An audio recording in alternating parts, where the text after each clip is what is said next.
What up, Ho Biscuits? It's your girl Skitten, back at it again. It's been a while, okay? It's been a while since we've been here, but honestly, I am super excited to be back. I've really enjoyed learning about Wu Zetian.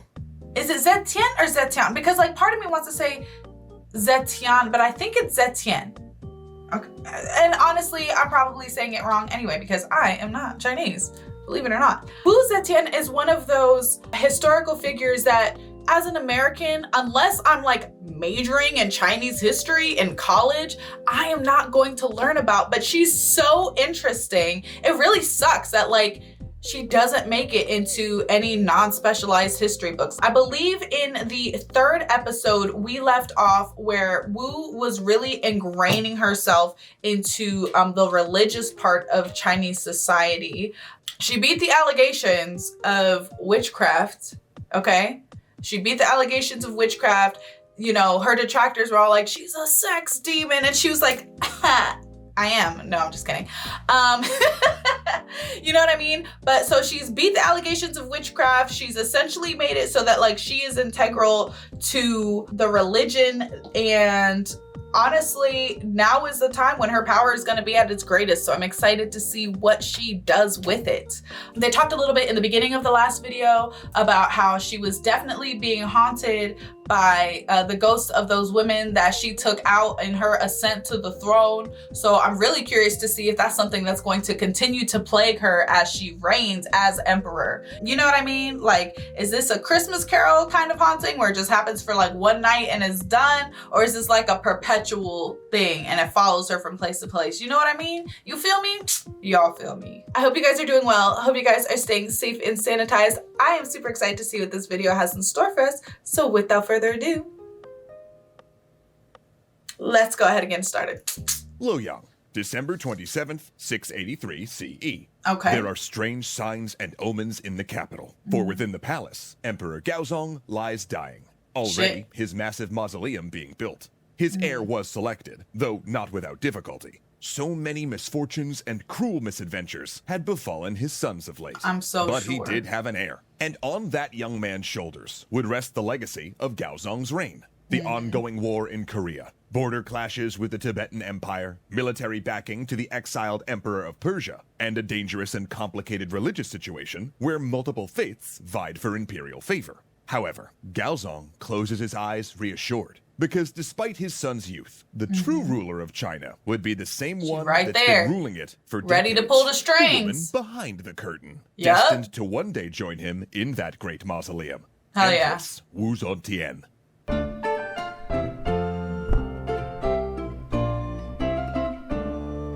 Emperor Gaozong reigned for 17 years after the mountaintop ritual we discussed at the end of last Even looks sick. But it was clear for much of that time that he was not fully, or even primarily, running the country. Wu was a constant presence in the throne room, sitting beside and slightly behind Gaozong, screened from sight by the customary curtain of beads and pearls that was supposed to shield her from modesty. This allowed her to hear the matters brought before the emperor and, you know, Wizard of Oz style, whisper into his ear what the correct ruling should be. Pay no attention to that woman behind the curtain! Except, you know, people did. In fact, it was so well known that Wu was serving as the unofficial regent of the empire that the pair were popularly known as the Two Sages. At one point in 675, Gaozong's illness got so bad that he considered officially and publicly making Wu his regent, but advisors counseled against what would have seemed a radical act. So the two just stumbled along until the end of his life, with Wu essentially navigating the empire through a time that encompassed both the empire's greatest danger and its greatest glory. As we mentioned earlier, the empire was simultaneously fighting battles in hotspots that stretched from Korea to Central Asia. And not all of these wars were successful. Wu wasn't some sort of military genius, but even when they didn't win, they were still well managed enough that losing them didn't sink the empire as a whole. And part of that was due to diplomacy. And some people could learn from that. During the ritual of 666, the Tang hosted high-level guests from several Korean states, the Khmer Kingdom of Cambodia, Persia, India and the Umayyad Caliphate. That suggests an enormous and complicated diplomatic Right, that's like long-ass reach. Things were not exactly simple on the domestic front either, since China's religious landscape was changing in the 17th century. Yeah. Buddhism had arrived in China centuries before, but it was only in the reign of Gaozong's father, Emperor Taizong, that the monk Xuanzang had traveled on his epic journey to India, returning with and translating what would be the foundational sutras of Chinese Mahayana Buddhism, which of course you can see our series on here, and please do, it's one of my absolute favorites lately. I will check it out, absolutely. absolutely. The point is that Buddhism was kind of the new kid on the block, and not as entrenched in power structures as the Confucianism of the elder scholar class, or the powerful rituals and sorcery of Taoism. Right. In truth, all three were vying for control, patronage, and imperial attention. And really, the court did frequently engage with all three religions in a syncretic fashion. Because why not? ¿Por qué no los tres? But also that does... a lack of a specific alliance does mean you also have a lack of that specific alliance's support. So it puts you in a precarious position. And really, the court did frequently engage with all three religions in a syncretic fashion. The imperial court was awash in astrologers, Taoist sorcerers, Confucian numerologists, and Buddhist monks, all regularly interpreting and reinterpreting prophecies and omens. Right. Because while the emperor's position was a political one, it was considered spiritual as well. Right. He was no mere king, but a cosmic axis who harmonized heaven, earth, and human beings. And Wu wanted to imbue herself with some of that sweet religious power. Right. Which she did, which was talked about in the previous video, about how she was like, oh yeah, the king is the heavens, but I am the earth, baby. As a result, she specifically went out of her way to spread her patronage among the religious sects. Yeah. She funded her own group of Confucian officials to produce works of history and poetry, including biographies of great Chinese women, and helped expand and reorganize the civil service examination system to make it more meritocratic. Right. This decision to expand reliance on examinations for official postings would shape China for much of its later history. Interesting. She also sponsored new publications of Taoist texts and got them added as part of the reading material for the exams, raising the prestige of the Taoist beliefs, frequently more popular amongst commoners. Right. Yet, her greatest patronage was for Buddhism. And while she practiced all three religions, it's generally believed that Wu was largely a Buddhist. Perhaps she took a liking to the religion because the treatment of women was more equitable, and it didn't contain the bias against female power that many old guard Confucians held.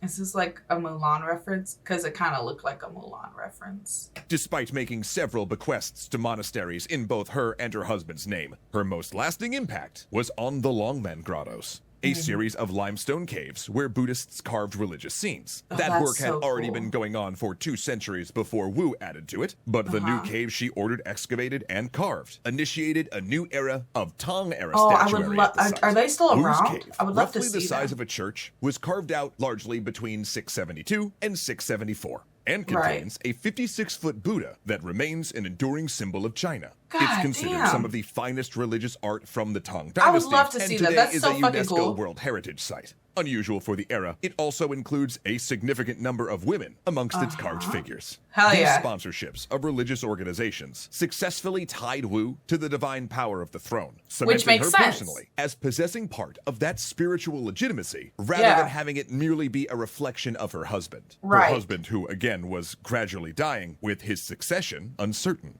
At this point, Gaozong and Wu had 3 surviving sons, though his eldest was actually rumored to be Wu's nephew. See, according to court gossip, Wu's sister had carried out an affair with Gaozong upon coming to court, and the crown prince was adopted by Wu to prevent a scandal.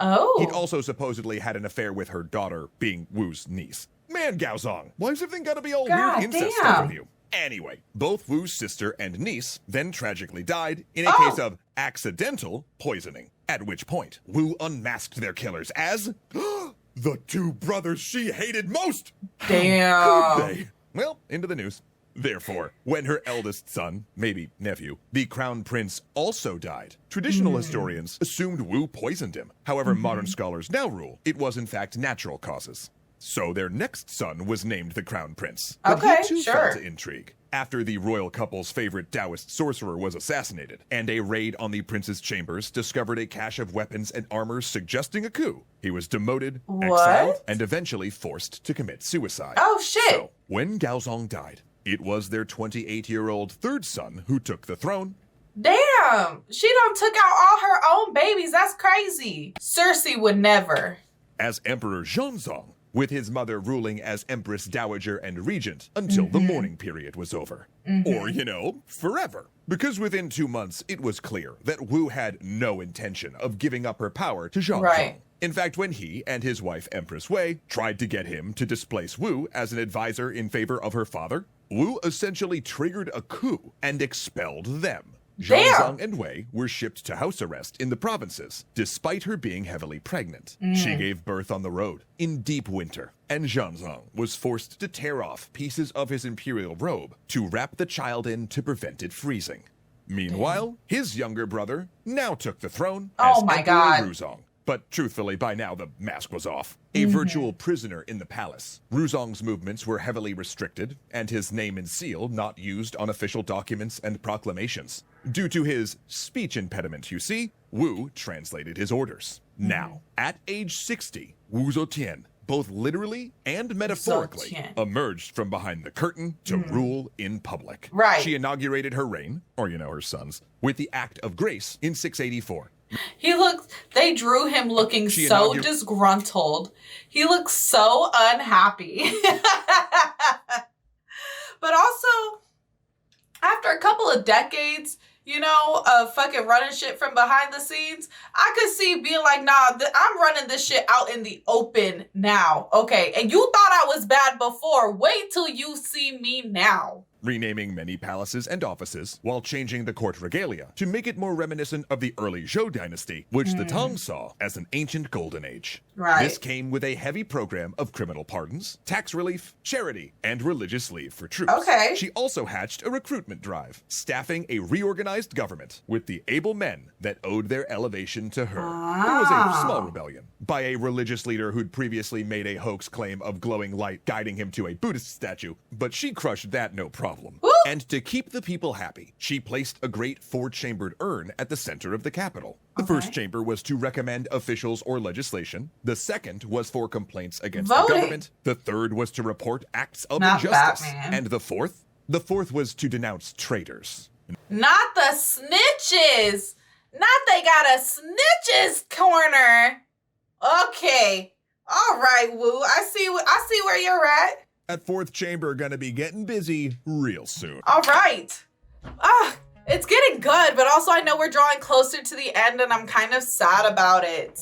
It's so interesting, especially because, like I said earlier, like I knew that like she was trying to incorporate herself into the religious structures of China, but the fact that she did it by like being a beneficiary? No, not a beneficiary, a benefactor to all 3 of them is honestly, it's what makes sense to do, right? Like that's obviously what makes sense to do, but it's also just like one of those like calculated moves that like, it just really speaks to how like devious she was really being. And also at 60 years old, that lady was entering her prime, if we're being super honest. She spent 60 years in a palace, which is not like our 60 years working, right? So like she's honestly probably set to rule for the long haul.